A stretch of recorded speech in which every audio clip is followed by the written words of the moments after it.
While we're waiting on some birds to maybe pop in our net, let's talk a little bit about equipment that you would need at the station. There's a variety of banding tools that we use. I usually have two different tables banding because we have so many birds at the station, and one station will be dedicated simply to, or primarily to, the northern cardinals.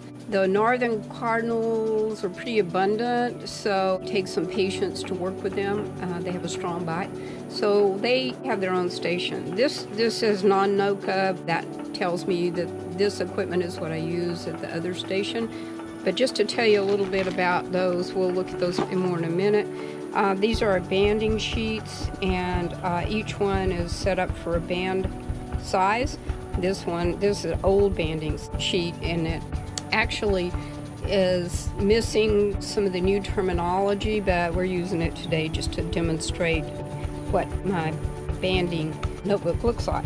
So I have it set up with tabs so I can find the band sheets for each size band easily or readily. You will keep only, like this is 0A, you will keep only 0A bands on this page, and we'll talk more about how you fill that in later. Of course, we have the pile guide, which is going to be redone this year, we understand. This is part one. It deals with our passerine birds, and there's a lot of great information in there. This one, I actually just heard a cuckoo. I don't know if you heard that in the background. You have yellow-billed cuckoos that are just arriving. You can tell that we use this quite readily, but in this, they're grouped together, and the family, and then the yellow-billed cuckoo, the alpha code for it is YBCU. And it tells me a general band size. I usually check to make sure, but this information comes from thousands of banding birds over the years, so I usually start with a size 2 as what I suspect it will be.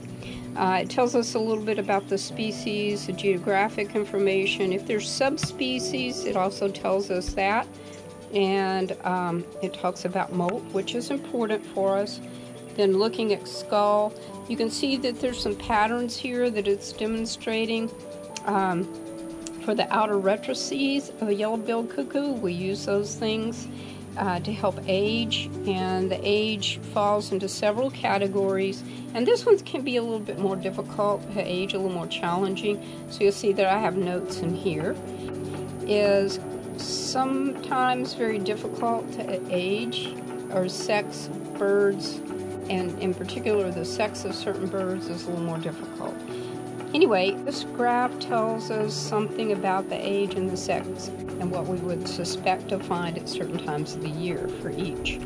So this one's a fairly large, intense book. I have tabbed the species that I find most commonly so I can get to them rather readily if I need to.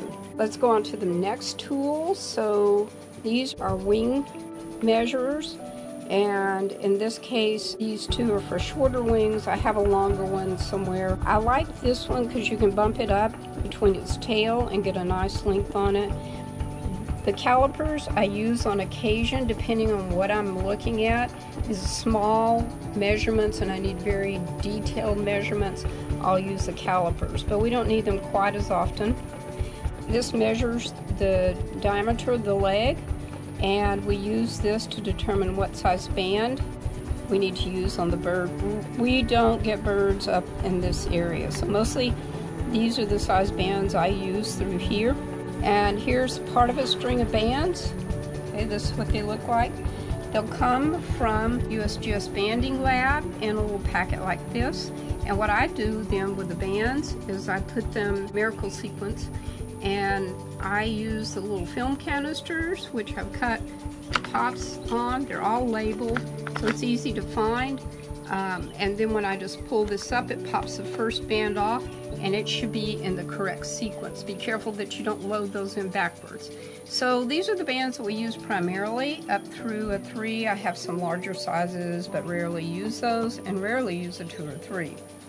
But this is what the bands look like when you take them out of the paper envelope. So we also have a timer. We use the timer for our net runs. Depending, early morning, we might let them go 30 minutes, but as it warms up here in South Texas, our net runs tend to be about every 20 minutes. These items are a series of PVC containers, and then also have a film canister that we use when we weigh the bird. And I use this particular device to weigh the bird. First we put the container on and we zero the scale so that when we put an item in there,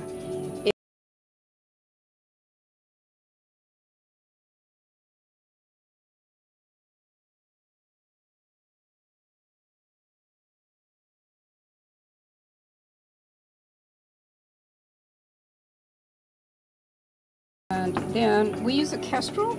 We keep wind speed and temperatures. We do not run our nets if the temperature climbs over 90 degrees in the sun here.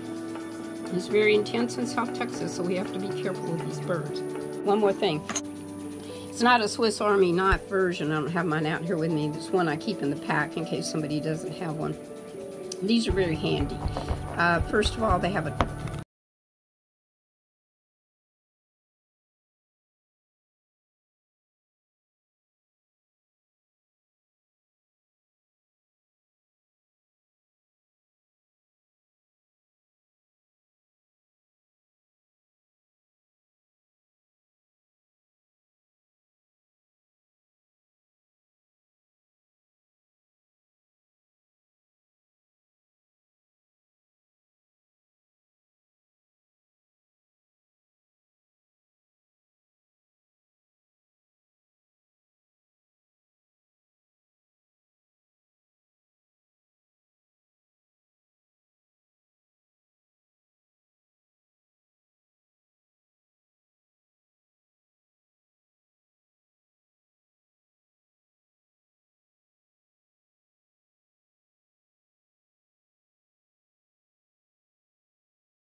typically when these come, the bottom of the nets have a lot of fraying. So I turn my nets inside out. This is inside out right now. So you can see that the correct side has very little fraying.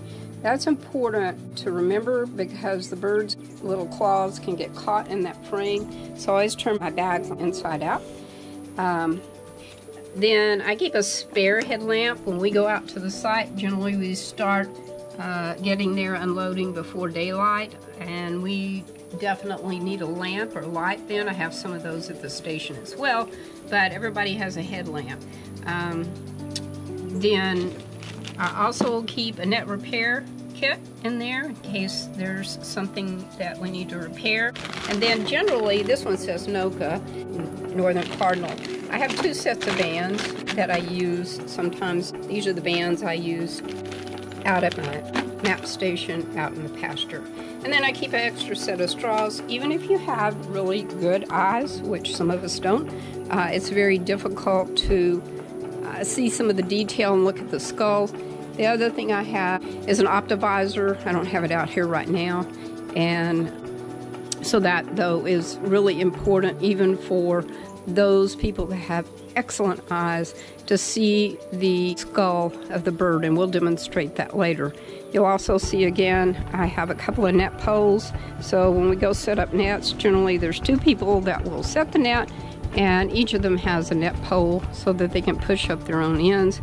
And of course, your binoculars. Binoculars are critical because while you are waiting between net runs, you are recording birds that you're seeing and hearing as well. So that's most everything that you need equipment-wise other than our nets. If I think of something else, I'll let you know.